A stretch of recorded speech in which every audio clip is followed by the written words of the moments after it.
जी अस्सलाम वालेकुम। अगर आप एक लेट फाइलर हैं तो सबसे पहला क्वेश्चन आपके माइंड में ये आता है कि आपका स्टेटस लेट फाइलर से 100% या एक नॉर्मल फाइलर की तरफ कब कन्वर्ट होगा।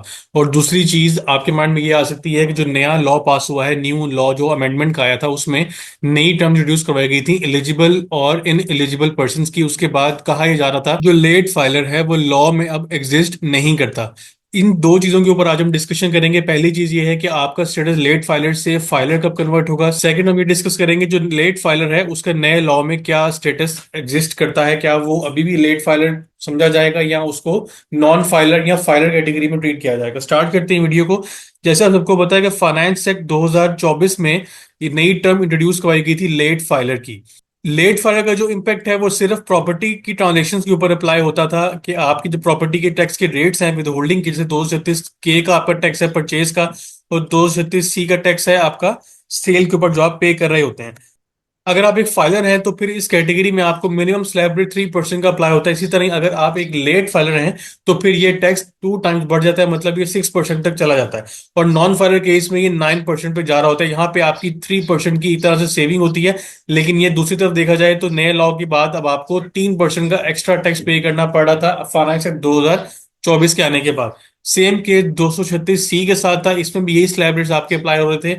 और जो लेट फाइलर कैटेगरी है उसको फाइलर की निस्बत 3% का एक्स्ट्रा टैक्स अप्लाई हो रहा था। और ये किया भी इसलिए जाता है, काफी लोग प्रॉपर्टी ट्रांजेक्शन करने के लिए इसे रिटर्न फाइल करते हैं और अपना जो टैक्स है वो बचा लेते हैं। अब इस पे फर्दर अगर हम डिस्कशन करें तो ये जो लेट फाइलर कैटेगरी है इस पे काफी ज्यादा क्रिटिसिज्म हुआ और इसमें फिर टैक्स लॉज अमेंडमेंट एक्ट एक इंट्रोड्यूस करवाया गया लास्ट ईयर नवंबर में, जिसमें जो टर्म थी इन एलिजिबल पर्सन की और सेकंड टर्म थी एलिजिबल पर्सन की, ये इंट्रोड्यूस करवाई गई। और इसको लेट फाइलर टर्म को नॉन फाइलर को और फाइलर को रिप्लेस कर दिया गया इन दो टर्म्स के साथ। अब एलिजिबल पर्सन बनने के लिए आपको सिर्फ रिटर्न फाइल नहीं करनी पड़ेगी, रिटर्न फाइल करने के साथ साथ आपके पास सफिशिएंट रिसोर्सेज भी होने चाहिए ताकि आप जो इन्वेस्टमेंट कर रहे हैं, कोई भी एसेट परचेज कर रहे हैं, वो आप जस्टिफाई कर सकें। आपके पास सफिशिएंट रिसोर्सेज नहीं है तो फिर रिटर्न फाइल करने के बावजूद आपका status in eligible person category में फॉल कर दिया जाएगा।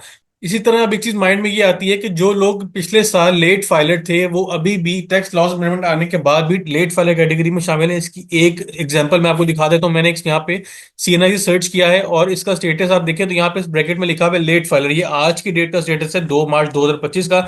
इसका मतलब है कि आज की डेट में भी एफबीआर के रिकॉर्ड में लॉ के मुताबिक लेट फाइलर एग्जिस्ट करता है और उसके ऊपर वही स्लैब रेट जो है वो अप्लाई हो रहे होंगे जो कि लेट फाइलर के अप्लाई होते हैं फॉर प्रॉपर्टी ट्रांजेक्शन।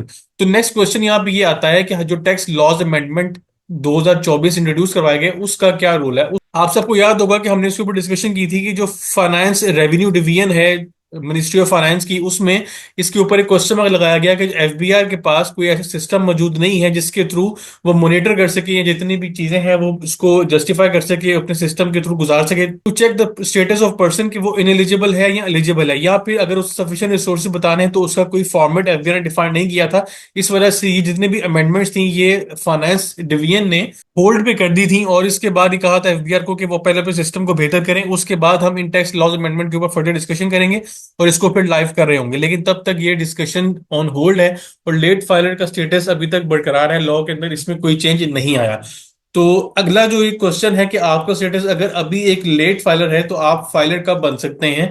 तो उसका सिंपल आंसर यह है कि आपका जो पिछले साल की रिटर्न थी जो कि जुलाई 2023 से जून 24 की आपने फाइल की और जिन लोगों ने आफ्टर ड्यू डेट फाइल की उन्होंने 1,000 रुपया एटीएल सरचार्ज जमा करवाया और उसके बाद उनका नाम एज ए लेट फाइलर शामिल कर दिया गया एटीएल के अंदर।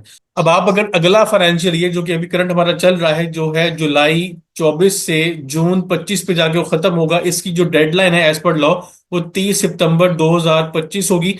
और अगर आप अपनी रिटर्न इस डेट तक फाइल कर देते हैं 2025 टैक्स ईयर की तो फिर आपका स्टेटस फाइलर में चेंज हो जाएगा। अदरवाइज आप फिर अगले पूरे एक साल के लिए लेट फाइलर रहेंगे। तो उसका आंसर ये है कि आपको लेट फाइलर से फाइलर होने के लिए अभी तकरीबन मिनिमम भी अगर मैं बात करूं कि 30 जून के बाद अगर आप 1 जुलाई को भी अपनी रिटर्न फाइल कर देते हैं, क्योंकि अब एटीएल डेली अपडेट होती है, तो 1 जुलाई 2025 को आप रिटर्न फाइल कर दें अगर, तो आप अगले ही दिन लेट फाइलर से फाइलर में कन्वर्ट हो जाएंगे। तो मिनिमम भी 4 से 5 माह का टाइम अभी आपके पास है कि आप लेट फाइलर से फाइलर होने में आपको इतना टाइम लग जाएगा, क्योंकि अगला साल जब शुरू होगा उसका रिटर्न फाइल करेंगे उसके अगले दिन ही आपका स्टेटस चेंज कर दिया जाएगा। तो ये एक डिटेल वीडियो थी रिगार्डिंग लेट फाइलर स्टेटस जो कि टैक्स लॉज अमेंडमेंट के बाद काफी एम्बिगुइटी थी, कंफ्यूजन थी लोगों में कि क्या ये स्टेटस अभी भी एग्जिस्ट करता है, या जो लेट फाइलर है वो कब फाइलर कन्वर्ट होंगे। इंशाल्लाह नेक्स्ट वीडियो में नए टॉपिक के ऊपर डिस्कशन होगी। अब ध्यान रखिएगा, अल्लाह हाफिज़। मैंने अपने व्हाट्सएप पे चैनल बनाया है सीए पैकेज शेख के नाम से। इसमें जितनी भी रीसेंट अपडेट्स हैं वो आपको एक्सक्लूसिवली यहाँ पे अवेलेबल होंगी, रियल टाइम पे आपसे शेयर की जाएंगी। उसके बाद वीडियो में जो भी मैं डिस्कशन करता हूँ उसको मैं पहले ही ग्रुप में बता दूंगा इंशाल्लाह कि जो आज हम डिस्कशन करेंगे वो किस टॉपिक के ऊपर होगी।